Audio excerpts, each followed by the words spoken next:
So this is my main complaint with SeaWorld. They have this area over here, but it's not open up until 11, and that house is Icebreaker. So if you're planning on coming out here, Icebreaker does not open up until 11. And this is my main problem with SeaWorld. They have a 10 a.m. opening, but they don't open the whole park at 10 a.m. So if you're planning on coming out here, come after 11, or else you're wasting your time. The walkway over there, over by the stadium, is also closed until 11. So we're gonna head over and just eat something. I was gonna try the altitude burger, but I don't know if I will now. But yeah, you see this pathway, you can see it right here. The pathway that leads over there, closed until 11. So this end of the park probably will not open until 11, even when it opens fully to the public here within the next 2 weeks. So I'm heading into Mako. I figured I'd give you guys an overall review of a couple different coasters here. Well, at least Mako and Icebreaker. So I'm on Mako right now because Icebreaker doesn't open up till 11. So I figured I'd show you guys how the test seats work here. So you're gonna go right here. You can see I got plenty of space here. I mean, I'm a bigger guy and you get plenty of space on. Look at that. You get plenty of space on it, so. And you're gonna, when you're testing it out, I'll show you here. Let me kick over to the rear camera. So when you're testing it out here, you're just gonna press down here. And you're gonna, as long as you're getting some of that red right here, it means you're good to go. And you can release it on here. Now, obviously, if you can only pull it right here, even right there is fine. As long as you hear it click and lock, you're good. So, just a heads up for those. They're trying to figure out if they can fit on Mako. And then right here, it even says it. Guests of a larger size, please try this seat to determine if you're able to ride. And at all times.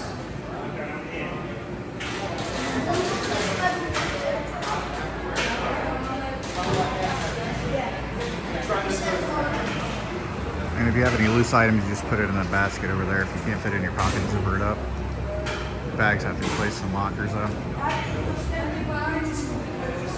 Clamshell restraints are some of the easiest to push down, so, and the most friendly for airtime. So you can see on that screen over there, shows everything's locked and in place, and they dispatch within 58 seconds. And you're off. 58 seconds is pretty good.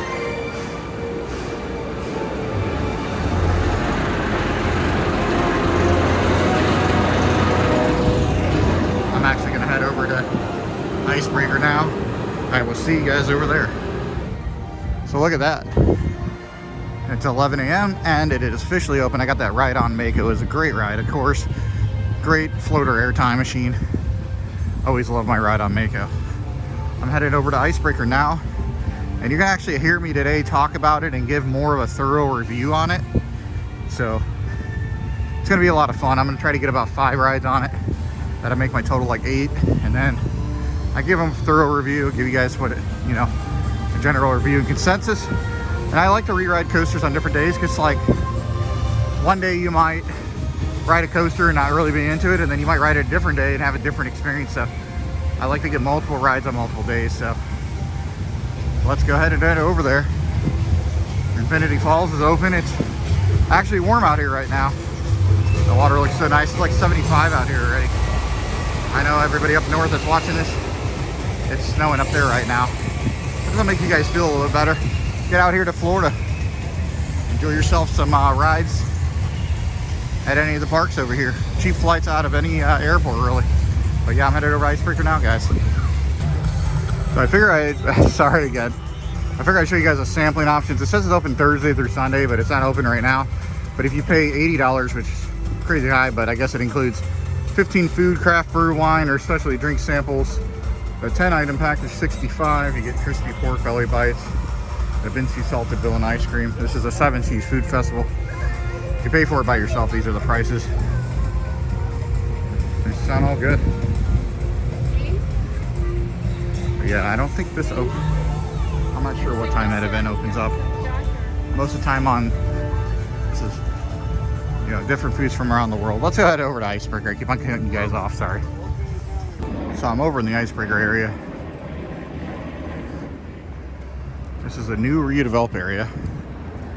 If you watch my last video, which I'll tag up below here, or above here, sorry, below in the description, you'll kind of see my first reactions, but I didn't get a chance to cover everything because the coaster went down for a second, kind of delayed me being able to get more than 3 rides. Here's some of the drink options over here. That's the Glacier Bar, and it is open. And you have altitude burgers over here. Which I am going to go in there right now and actually grab something to eat. Nah, I'll get a couple rides on Icebreaker first. And then I will head over there. Maybe I could get some re-rides this time.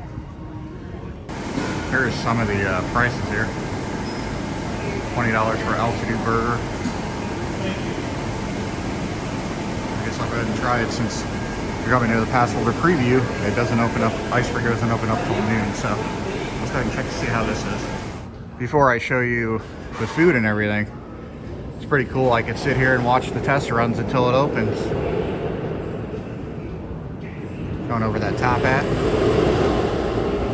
Pretty cool. So you can actually eat out here and watch the coaster go by. I like this idea that SeaWorld did. Pretty cool.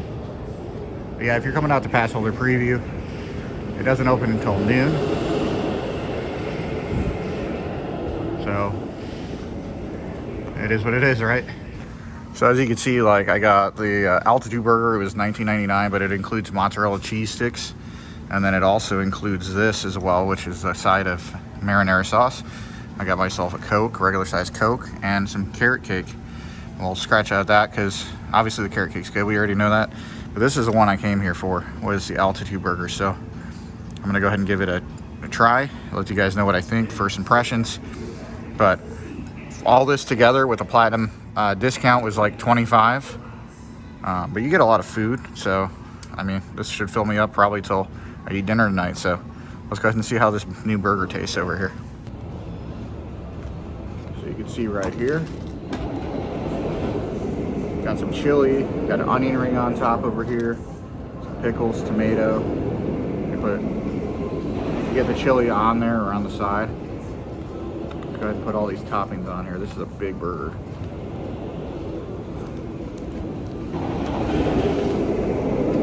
Look at this. It's a big burger.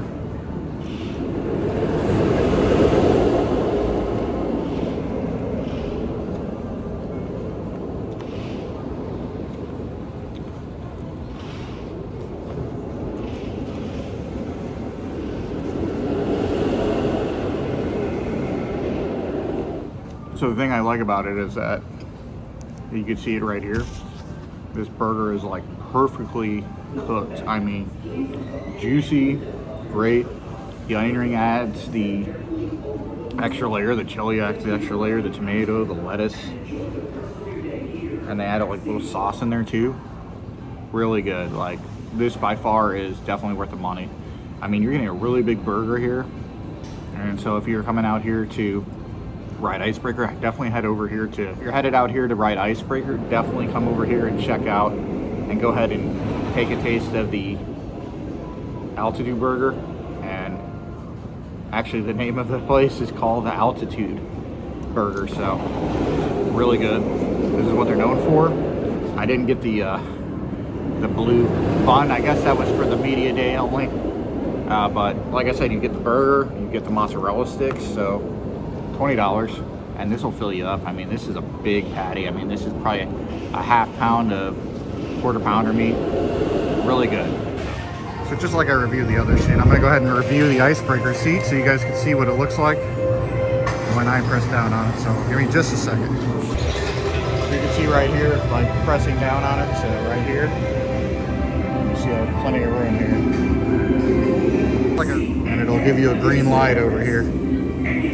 Red bad, green good. And close to your body. Ensure your legs are between the U-bar and feet are under the shin pad. Be sure personal items do not interfere, and lift up on your comfort collar. Lift the harness and step carefully over the blue riding Icebreaker and enjoy the rest of your day here at SeaWorld. Okay guys, so I'm doing actually a live review because I just got off of a lot of rides on this. I lost count because I rode so many times today. So you remember my first reaction video, I said it wasn't as good as the other 3 coasters in the park. Manta, Mako, Kraken, I lied. Today it's running very fast and very violent. And I'll go ahead and tell you a lot about what's going on with that. So here is my overall review. This is right after I rode it. I got some time to think about it. I'm sitting down actually watching Icebreaker right now. So you have your front row, which you would think would be just as good as the second row and the fourth row, but it's not. Actually, row 2 and row 4 are the 2 most violent in terms of violent airtime or ejector airtime on this coaster. And then you're gonna have floater and ejector coming out of the back. So you start off with the transfer track, and then you transfer onto the track. It launches you backwards, not that fast. It launches you frontwards, and you kind of crest, just as you saw just there, you kind of crest part of that top hat, and then you roll back. You're gonna launch a third time, and then you're gonna crest the back spike. From the back spike, you're gonna get launched a 4th time, and that's gonna give you your probably most intense ejector in the first half. And then you're gonna get that quick airtime hill that's going to eject you, and then you're going to go straight into the top hat, and you're going to get floater off the top hat all the way down to the bottom. From the bottom, you're going to hit a turn and another airtime hill, and then another small airtime hill, and then you're going to hit a scorpion turn.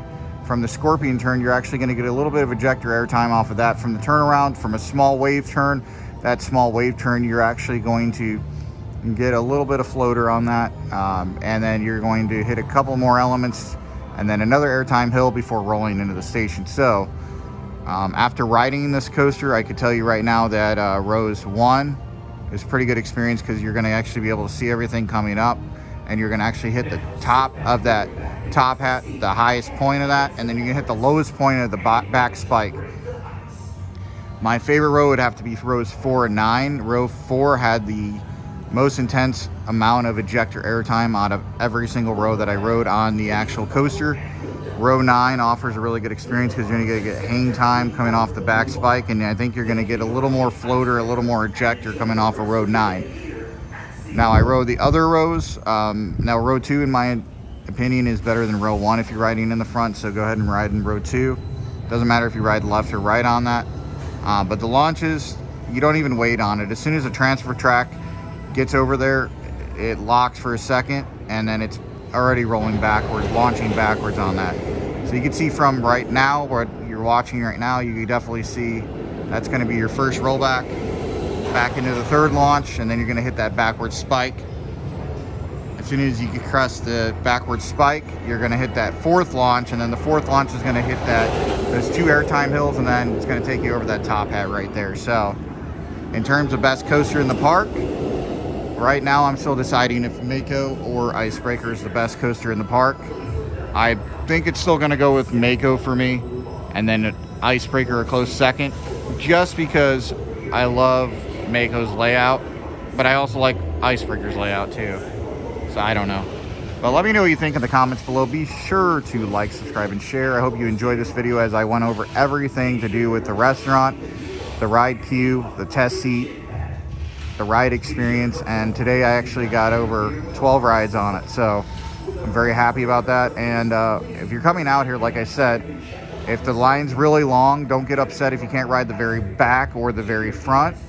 Like I said, rows 2, rows 4 are really good, and then if you want to wait on the front or the back row, go ahead and wait. But like I said, the most intense is going to be row 4 out of all of them, believe it or not. So with that being said, thanks again for watching Thrill Rides video, and be sure, like I said, to like, comment, and share for more content that will come down on this channel. Thanks again for watching. Go ahead and enjoy this end footage of Icebreaker at SeaWorld Orlando.